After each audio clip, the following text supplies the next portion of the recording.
Hello నమస్తే welcome to TS news digital. ఇవాళ మన డిస్కషన్లో నాతో పాటు ఉన్నారు retired IAS officer Vijay Kumar sir. ఇంకా ఆలస్యం చేయకుండా ఆయన పలకరించేద్దాం. హలో సార్, నమస్తే. నమస్తే. ఎలా ఉన్నారు సార్? ఐఎమ్ గుడ్ తల్లి. సార్, ఇప్పుడు ఎక్కడ చూసినా ట్రెండింగ్లో ఉన్న టాపిక్ ఏంటంటే 400 acres. దీని గురించి డిస్కషన్ జరుగుతుంది. 400 ఎకరాలు. సో దీనివల్ల చాలా నష్టం కూడా జరిగిపోయింది. జస్ట్ ఒక్క రోజులోనే ఎంత విధ్వంసం జరిగింది అంటే టోటల్గా ప్రభుత్వ ఆధ్వర్యంలోకి వెళ్తే ఇంకెంత చూడాల్సి వస్తుందా అని జనాలు భయపడిపోతూ ఉన్నారు. అసలు తప్పు ఎవరిది, ఏం చెప్తారు మీరు? తప్పు ఎవరిది అని ఇష్టం కంటేనమ్మా, బేసిక్గా ఈ ల్యాండ్ హిస్టరీ ఏంటనేది ఒకసారి చూద్దాం. ల్యాండ్ హిస్టరీ ఏంటంటే ఇది చాలా రోజుల క్రితము 70లో యూనివర్సిటీకి కొంత ల్యాండ్ ఇచ్చారు. అవును, యూనివర్సిటీస్ చదువుల మీదే కాన్సన్ట్రేట్ చేసేవాళ్ళు ఆ రోజుల్లో, పాత రోజుల్లో. భూమి మీద అంత పెద్ద ఆశలు ఉండేవి కావు. అలాగే ఉస్మానియా యూనివర్సిటీ కూడా కొంత ల్యాండ్ పోగొట్టుకుంది. ఆ క్రమంలోనే వీళ్ళు ఆ టైంలో సర్వే చేయించుకొని రికార్డ్స్లో వాళ్ళ పేర్లు రాయించుకోకపోవటం వల్ల కొంత భూమిని మధ్యలో ఎప్పుడో 90లో ఒక ప్రైవేట్ సంస్థకి, ఐఎన్జి భరత అనే ప్రైవేట్ సంస్థకి ఒక 400 acres development of sports complex దానికోసం అలొకేట్ చేశారు. పర్యావరణవేత్తలు దాన్ని ఛాలెంజ్ చేస్తూ కోర్ట్స్కి వెళ్ళడం జరిగింది. అలాగా కోర్ట్స్లో 2024 వరకు తిరిగి అది ఐఎన్జి భర్త ల్యాండ్ కాదు, ప్రభుత్వాన్ని అని చెప్పేసి జడ్జిమెంట్ వచ్చింది. యూనివర్సిటీ వాళ్ళు ఇది ప్రభుత్వ భూమి కాదు, మా భూమి అని వాళ్ళు మాట్లాడటం చూస్తున్నాం.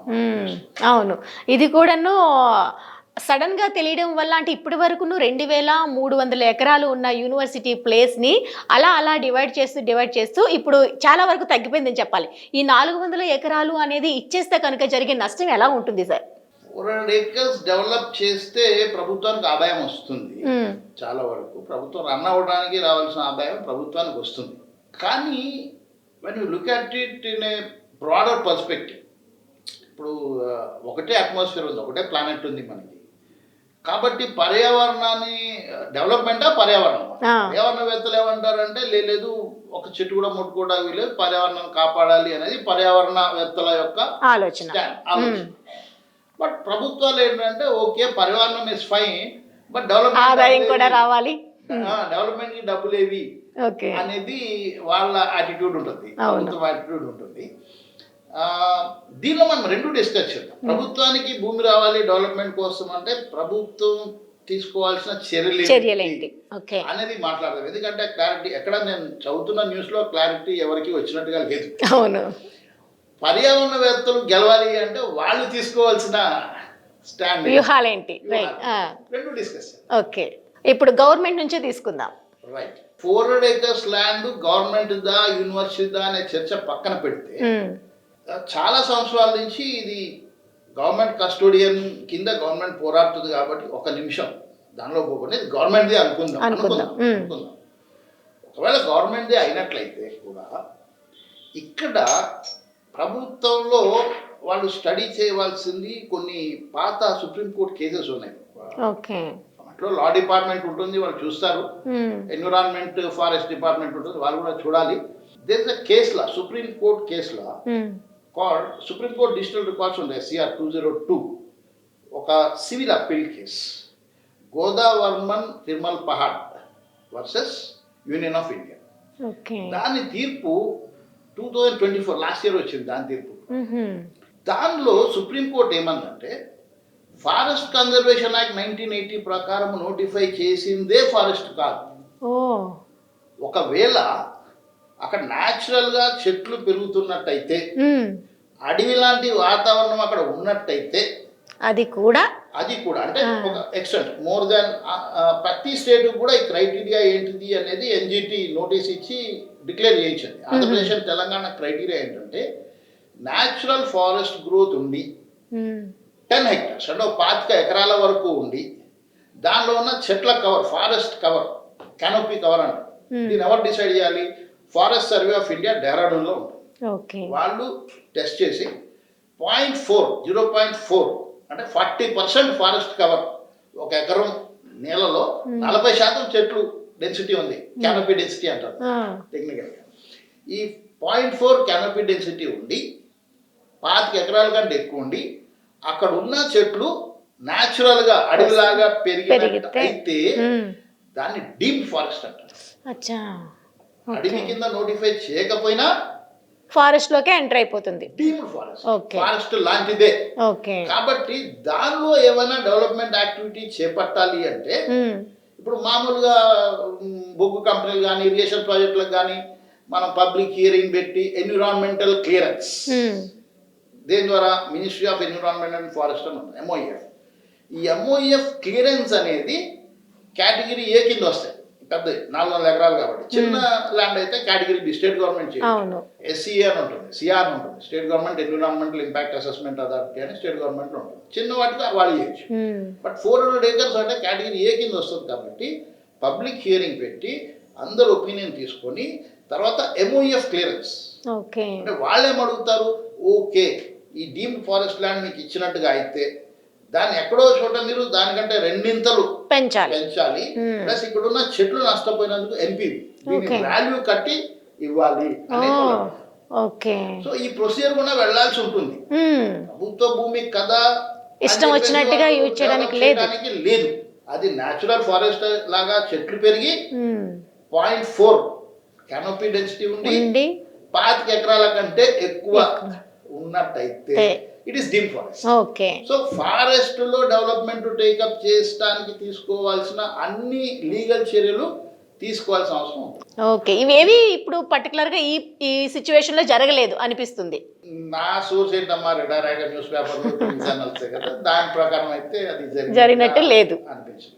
అంటే ఈ లీగల్ గ్యాప్ అనేది ప్రభుత్వానికి ఎవరు ప్రాపర్ గా అడ్వైస్ చేసినట్టుగా కనపడలేదు. రైట్. సో ఇప్పుడు సెకండ్ వేలో ఆలోచిస్తే పర్యావరణవేత్తల నుంచి ఆలోచిస్తే ఎంతవరకు?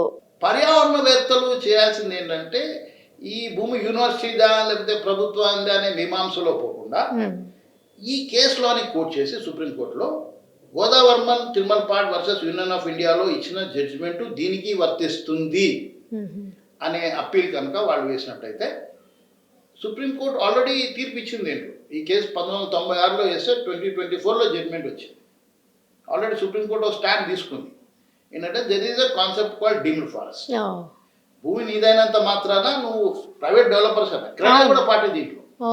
భూమి మీదైనంత మాత్రాన మీరు ఇష్టం వచ్చినట్టు డెవలప్ చేయడానికి లేదు. ఒకవేళ సహజంగా అడవి మొక్కలు పెరుగుతున్న పరిస్థితి ఉన్నట్టయితే ఒక్కొక్క స్టేట్లో ఒక్కొక్కటి ఉంది. మన ఆంధ్ర తెలంగాణకి 25 ఎకరాలు, గోవాలో తక్కువ ఉంది. ఇంకా ఈ కేసు గోవా, నేను చెప్పిన కేసు గోవా, దాంట్లో వాడు 1.5 hectares అన్నాడు. అంటే 3-4 ఎకరాలు ఉన్నాయని చేయాలి.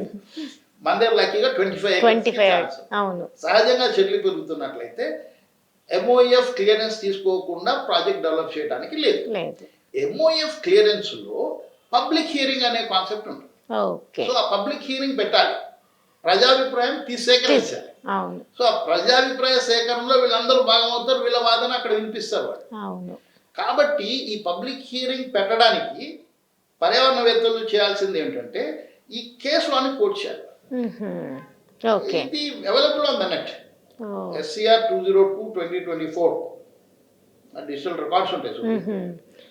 ఆర్ గూగుల్లోకి వెళ్ళి Godavarman తిరుమలపాడ్ versus union of India అంటే జడ్జ్మెంట్ కాపీ వచ్చేస్తుంది. ఇప్పుడు మీరు చెప్పిన ప్రకారం చూస్తే కనుక గవర్నమెంట్ కానివ్వండి, ఆ ల్యాండ్ ఏదైతే ఉందో గవర్నమెంట్ది కానివ్వండి, లేదు అనుకుంటే యూనివర్సిటీది కావండి, ఏదైనా ఇక్కడ నష్టపోయేది మాత్రం ప్రజలు అని క్లియర్గా తెలుస్తుంది.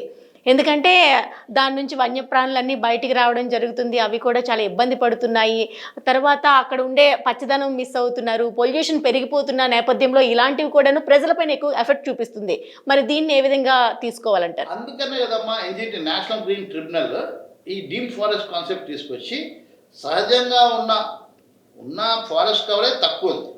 కానీ ఇది ఎంతమందికి తెలుస్తుంది అనేది నేను అడుగుతున్నాను. తెలియదు కదా, చాలా వరకు ఇలాంటి పాయింట్స్ అనేది ప్రజల వరకు రీచ్ అవ్వట్లేదు. ప్రజల వరకు రీచ్ అవ్వడానికే కదమ్మా మనం forest survey of India report 2023 వచ్చింది, 2024 ఇంకా వచ్చినట్టుగా లేదు. దానిలో వాళ్ళు ఏం చెప్పారంటే రకరకాల రాష్ట్రాల్లో 30% అడవులు ఉన్నాయి, 22%, మన తెలంగాణలో 24% భూములు అడవి భూములు అనే డిక్లరేషన్. కానీ కరెక్ట్గా GIS సర్వే రకరకాల మెథడ్స్లో శాటిలైట్ సర్వేస్ చేసి తేల్చి చెప్పింది ఏంటంటే డెన్స్ ఫారెస్ట్ కవర్ అంటే నిజమైన అడవి density, canopy density between 0.7 and 1.0 ఉన్న అంటే మంచి అడవులు ఎంత ఉన్నాయి 2.97%, 3% లోపే. చాలా అట్లాగే 0.4 to 0.7 కవర్ ఉన్నాయి కూడా చాలా తక్కువ ఉన్నాయి. మిగతావన్నీ కూడా 0.1 క్రౌన్ డెన్సిటీ, అంటే 10% మాత్రమే చెట్లతో కవర్ అయ్యి ఫారెస్ట్ కింద నోటిఫై చేశారు కాబట్టి ఫారెస్ట్. అవును, అంతేగాని అక్కడ ఫారెస్ట్ నిజంగా ఫిజికల్ గా లేదు. ఈ మాట నేను చెప్పింది కాదు, forest survey of India direct వాళ్ళ రిపోర్ట్ ఉంది, 2023 రిపోర్ట్ చదవచ్చు ఎవరైనా, ఫ్యాక్ట్.